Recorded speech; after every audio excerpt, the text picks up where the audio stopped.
All right, welcome back. It took less than 2 minutes for the Oscars to get political last night. She was born in Mexico and raised in Kenya. Let the tweet storm from the president's toilet begin. We don't make films like Call Me By Your Name for money. We make them to upset Mike Pence. To all the dreamers out there, we stand with you. Tell the NRA they in God's way. A president that chose with hate, he don't control our fate because God is great. Now straight white dudes can watch movies starring me, and you relate to that. It's not that hard. I've done it my whole life. All right, well, here now to react is the host of the Michael Knowles Show, Michael J. Knowles. Micah, thank you so much for being with us this morning. Now, ahead of the award show, producers said that Jimmy Kimmel was going to avoid pointed political commentary. Do you think he succeeded on that front? No, I think he just avoided jokes and entertainment. Jimmy Kimmel, I think, made history last night. It was the first joke-free opening monologue to any Oscars telecast. Though perhaps we should be happy that he didn't cry during the broadcast. He may cry when the ratings come out. Last year was a 9-year low in ratings for the Oscars. I suspect this year will beat it. Jimmy Kimmel, it was amazing in his opening monologue. He actually told us that Hollywood celebrities, him included, consider their primary purpose to push left-wing activism, not to entertain, to push activism. He said these speeches are a great platform. We have to change the world. And that is how they were used throughout the entire night. We might call this the intersectional Oscars. Some person, as we played, named Common, went out and he sang about how the NRA is not God's way. All while, ironically, he was joined on stage by Cecile Richards, the president of Planned Parenthood, who has killed 3.8 million babies in her time at that job. It was all activism all night long. The jokes that you heard, the couple of barbs from Jimmy Kimmel, they were the most tedious, low-hanging fruit you could hear. The Republican president is a racist. We've never heard that one before. Or the best, I think, was how Vice President Mike Pence is uncomfortable with pederasty. We make movies such as Call Me By Your Name to make Mike Pence uncomfortable. Aren't we all supposed to be uncomfortable by that? What happened to the Me Too movement? And the most ironic moment of all is that the Academy, in the year of Me Too, in the year of Harvey Weinstein, awarded a statue to Kobe Bryant, perhaps the most prominent accused rapist in the United States. Huh. All right. Well, it's interesting. And I just want to talk about what happens to the actual show, because I think the reason they see the ratings decline is that people, A, don't want to lecture, and B, this country is comprised of people on the left, people on the right, and some people in the middle. If you're on the left, you would have loved a show like last night. If you're in the middle, you just would have been probably uncomfortable. And if you're on the right, you would have hated it. So I don't understand why you would want to break apart your audience like that. I think they can't resist it. Donald Trump has driven them crazy, as we have seen since November 2016. And there were a few moments last night of gracious speeches of entertainers who primarily entertain and pursue their art, such as Gary Oldman. Going up there, he thanked America, he thanked Winston Churchill, he thanked the Academy, and he left. But fear not, if you were turned off by such a show of grace, Frances McDormand came on right after and started shrieking about feminism and how millionaire actresses should make even more money. They cannot resist it. They think that their primary role is to push politics and not to entertain. And the more that they believe that, the more people are going to tune out. Well, yeah, and you know, I know that you watched the whole entire thing because you were live tweeting it, so you must be pretty tired. But the show was, what, 4.5 hours long, so there were also a lot of non-political moments as well, and awards handed out. So some politics, but a lot of fun as well. Michael J. Knowles, thank you so much for being with us today. Social media stars Diamond and Silk, it is so awesome to have you with us this morning. Thank you very much.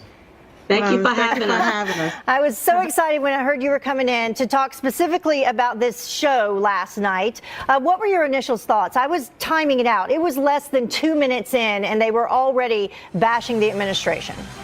Yeah. Yes, we saw Jimmy Kimmel. He was trying to joke about there was no hope at the White House. And what he don't realize, he was talking to a house full of Hollywood elitists that turned a blind eye when people was helplessly being victimized by some of those predators in Hollywood. That's and right. they did that all to continue to get their paycheck while they turned a blind eye. And we don't even realize, why was Jimmy Kimmel even hosting the Oscars? Why? When there's a salacious, derogatory video going around with somebody, with women touching on his crotch. Maybe his time should be up. Yeah. Maybe where was the Me Too movement? Where were You they? know, where was they at about that? And then I went on and I saw what Common said about the NRA, you know, about getting out of God's way. Well, maybe he should unarm his security and get out of God's way and tell us how that's working for him. Yeah. And I understand that people are standing behind the dreamers, but I hope they are the American dreamers, the ones that was born on this soil, or the ones that stood in line and did it the correct way, because it's time for us to thrive in this country again. And you know what we need for Hollywood to do? Yeah. Maybe they should sweep around their own front doors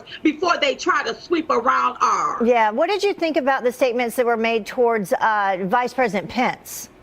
I thought that was so sad. Yeah. But what Jimmy Kimmel don't realize is what, you know, Mike Pence is an American. What the American people are really appalled by is these predators that's in Hollywood raping these little boys that was actors, and they did nothing about it. That's so, right. And some of those was probably Jimmy Kimmel's friend. Yeah. That's what he should have been talking about last night. It was Yeah. laced full of hate. Yeah, it was interesting with all that's going on in Hollywood that you would focus on President Trump and the administration when you have, you know, I thought that the Me Too movement would be a much larger part of the show last night.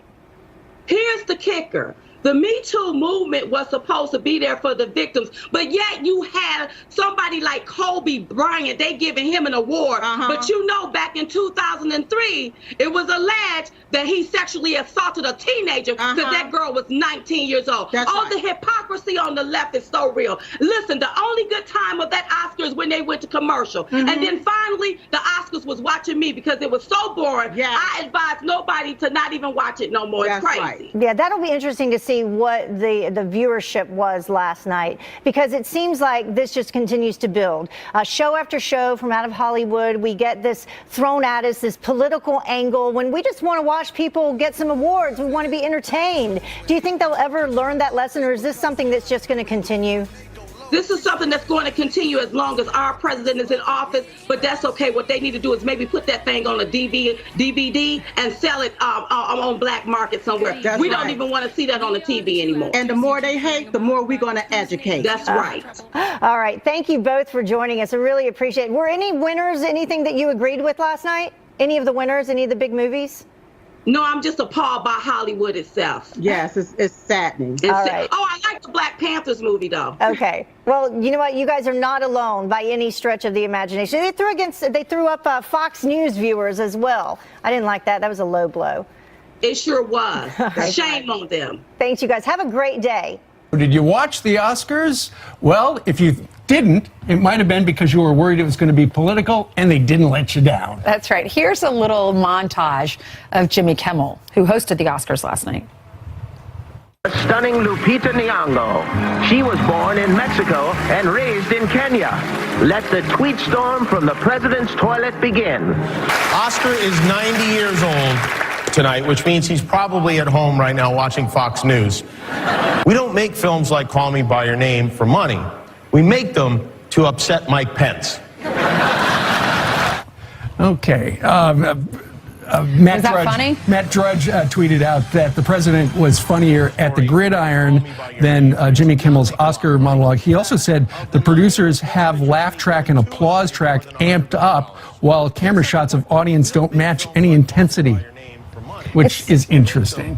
Basically, if you're a Democrat, you're going to watch it. You love it. If you're staunch conservative, you're not going to like it. You're not going to think that's funny. Right. The one thing I loved is when they went across the street to the theater, people were just watching a movie, and they walked across to thank moviegoers for going, and they let an average everyday person introduce presenters. That stuff I loved. I do thought that was pretty creative. But the problem is, you know, you want to appeal to everybody in the United States who goes to the movies. You don't want to make it just people who go to movies who like the political left. You know, you want everybody. Why do they make it so political? Don't know, but that's a business decision they've made. We asked you what you thought. We got a whole bunch of responses. JJ says Jimmy Kimmel is the poster child of the hypocrisy of the Hollywood elite, so out of touch with American values. Butch says this, which is an underutilized nickname. The real winner at the Oscars was me. I didn't waste my time watching because of all the liberal anti-Trump political rhetoric. And that's all we have. You made a good point in the first hour, though. You said people just want to go to the movies to relax. Like, you don't want to watch a movie and think, you don't want to look at the actress or the actor and think, oh, she said this and he said this. I want to just go and listen to the script and watch the movie. Well, Jennifer Lawrence, who's come out firmly against Trump like 2 years ago, over the last 2 years, but not recently, Red Sparrow tanked at the box office. They said it was one of the worst movies they've ever seen. And I'm wondering if it's at all related to the fact that she polarized her audience. Well, look at the ratings for the Oscars now. Yeah. They've gone down. We'll see you a little bit later. I'm working on them right now. Hey, you know, we shouldn't be surprised, though, at the ratings, because at the very beginning, Jimmy Kimmel did say, you know, he said, if anybody's going to win an Oscar, this is your opportunity to go ahead and talk about, you know, whether it's equal rights or, you know, those kids from Parkland High School are going to have that rally at the end of the month. Or Dreamers. Join them as well. So, I mean, right at the beginning, he's encouraging people to be political.